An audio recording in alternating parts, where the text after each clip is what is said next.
Disney has had a, big couple weeks. But this week I wanted to talk about specifically the Midnight Magic ad, which is pretty much, talking about their Disney cruise, which I just want to say I'm not one for cruises, but this is about the closest I've ever gotten to actually wanting to go because it is such a good ad.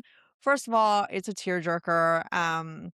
It reminds me of this commercial that I remember watching when I was little, and it's like this little girl who like they go to Disneyland and she's so excited. I think they're staying at the hotel and she's walking around, she sees Mickey and she goes, "I've been waiting my whole life to meet you." Oh, I remember that. Like, Did she have curly hair?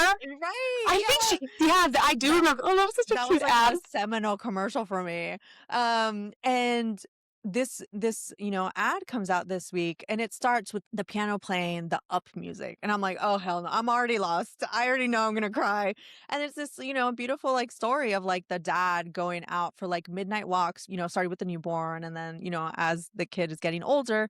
And what really struck me is that it wasn't really a nostalgia play per se, because obviously this is all kind of happening in the future, though it is showing an older man kind of reminiscing about that, but it's also speaking to the future of like, Disney being there for your family long term, like you create these memories and they keep going, right? Because then it ends with like his son, who is now grown up and has his own baby, showing up to the door to go on a walk with now his, his father. So it's the three generations having this, experience on the Disney cruise, right?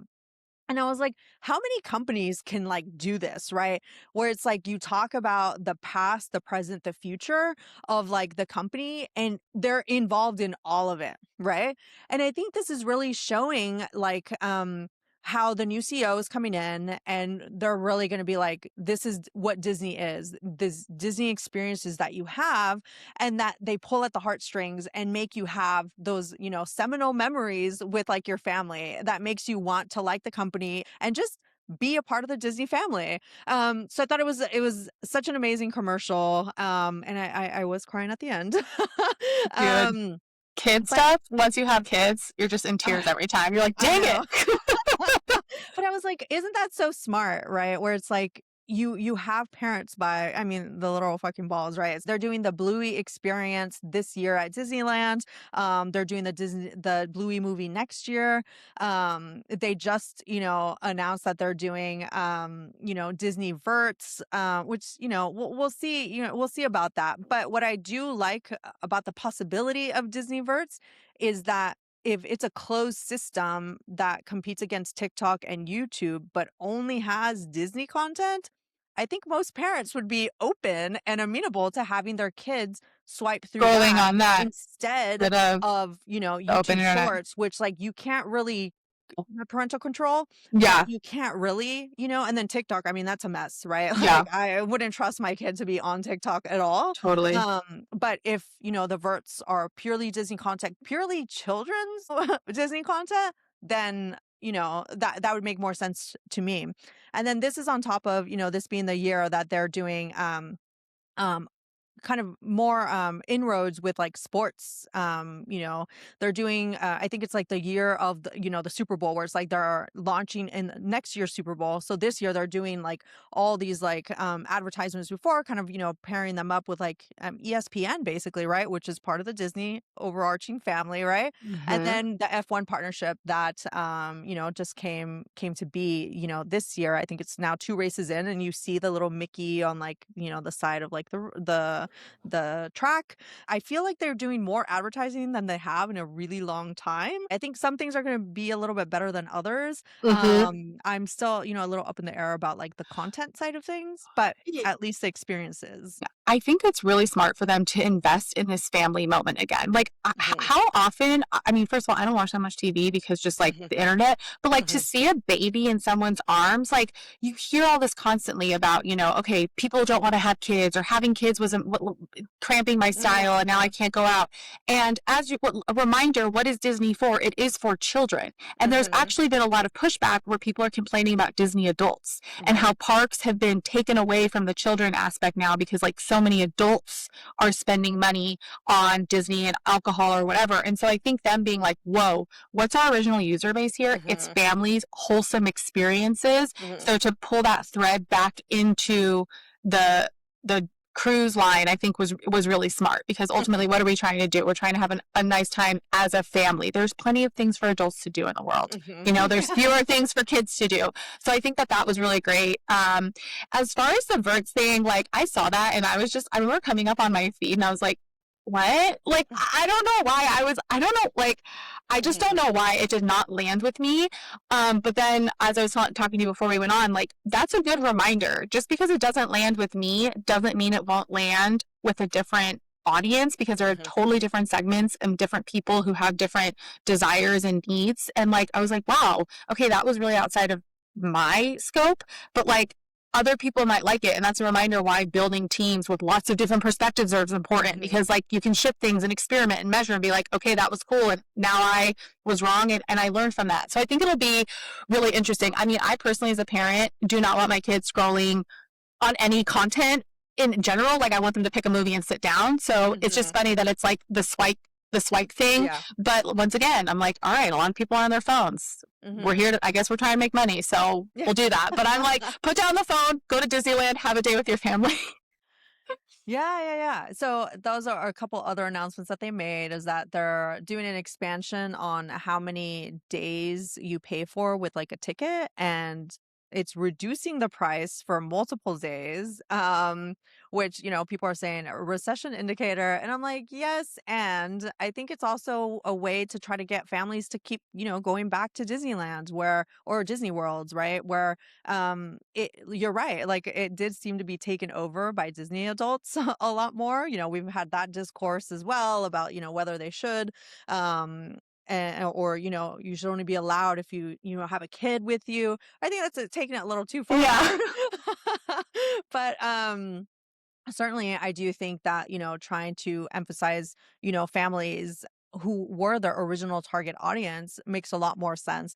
This is also reminding me of how we saw, Costco this week saying that they're going to help their members with like IVF and, the cost of like Um, having children, right?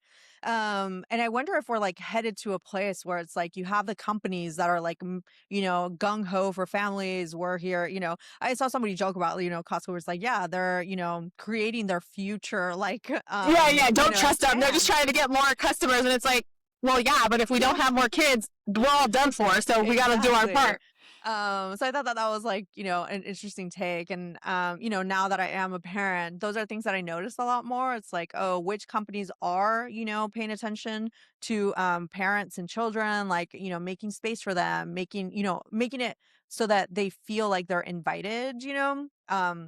Well, Oh, we're going to touch on that with the Home Depot thing in a right. little bit too, Yes. about feeling invited. But also, I mean, I feel like I read some stat about it was like, what, 80% of consumer spending is held by Mhm. women or something Right. crazy. And it's like, a lot of women have kids. Like, why, let's not try to alienate them, like, Yeah. or at least the spaces that are supposed to be for them are for them, Mhm. and it's cool. So I'm with you. I don't want to like exactly ban adults from Disneyland, Mhm. but just remembering that like we are catering this for children, and like having a great day for children is important, and like children are welcome actually is like a great signal, and I feel like that's what they're trying to like land on with the cruise. Yeah, definitely. One thing I will say is that if you're like nickel and diming people, but then also trying to say we're family friendly, like that's going to be a really hard sell for like a lot of parents. So I think that's definitely something that, they need to keep an eye out for, especially if you're trying to really pull on the heartstrings and build like customer loyalty for generations. That's going to be a thing that people remember. I was just gonna say, like, it's so funny, obviously we can be like, oh, Disney, L, you didn't have this or whatever. And it's Hmm. like, neither you nor I have ever pulled off anything in this scale ever. And so it's Hmm. just like, it's so hard to make anything happen, and just like, like coordinating across all of these teams. And as much as it makes sense, like, I definitely am down to criticize and be like, this is where they should improve. It's like, we should definitely be like, Disney, like, you have been relevant now for what, like 100 years? Like, that is impressive. Like, Hmm. I pray I can do anything that has that kind of impact. So like, I think that's my also big takeaway here, is just like, to be a lasting brand, you do Hmm. kind of have to push up against the edges every once in a while, Yeah. because otherwise you fade into irrelevance. And like, when you push up against the edges, people are going to complain. Yeah, so I mean, I think that was one of the biggest takeaways here where it's like if you are a brand that has that type of legacy that's long lasting and generational, reminding your customers of that is exactly what you want to do, right? So I think what worked for me here was the whole idea of it being like the past, the present, and then the future, where it's like there are so few companies that can actually speak to that, not just time wise but on different levels, right? Like Disney is able to do that because they got you by like different purse strings, right? It's like they got you at the movies to go and like see what's coming out. They have you with the Disney experiences, they have you with like the content that they're creating on TV, and then now they have like these cruises. So it's like there's all these like different channels for them to like bring people in. So it's good for them to remind you that, the experience as a whole is still a Disney experience and they're bringing it all together, but still showing the high quality of it. Across all those avenues. And you can quibble, some shows are not great. I mean, Star Wars and Marvels have kind of, gone off the, rails, but I trust that they'll come back, and try to like make it work. And then Hmm. now that, Bob Iger is leaving, I'll be curious to see what the new CEO and the new, president do. Okay, so a couple more lessons here.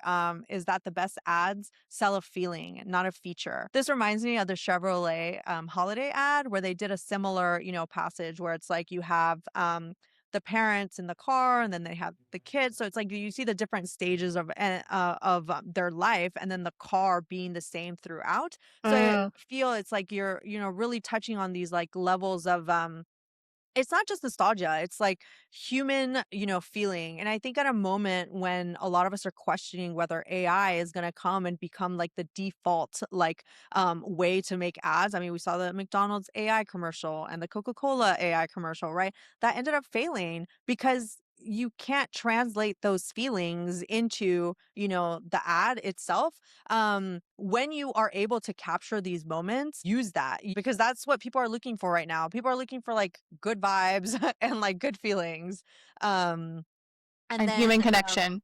right, human That's something that connection. AI just can't take away. And I think Yeah. people don't, it's even more now than ever. It's like we notice a shortcut and you're like your spidey sense goes off and you're like, oh, they're trying to like swindle me or something. And so it's like, if Mm, you can be like, no, like the human connection matters, then like I think that just reinvigorates people, makes them be like, oh, that's why I'm committed. It's kind of like the Burger King commercial too, like we were talking about. Like, it's like that mm, was all human. CEO, human calls, no AI there, and people are like, okay, mhm. it's real. Yeah, definitely.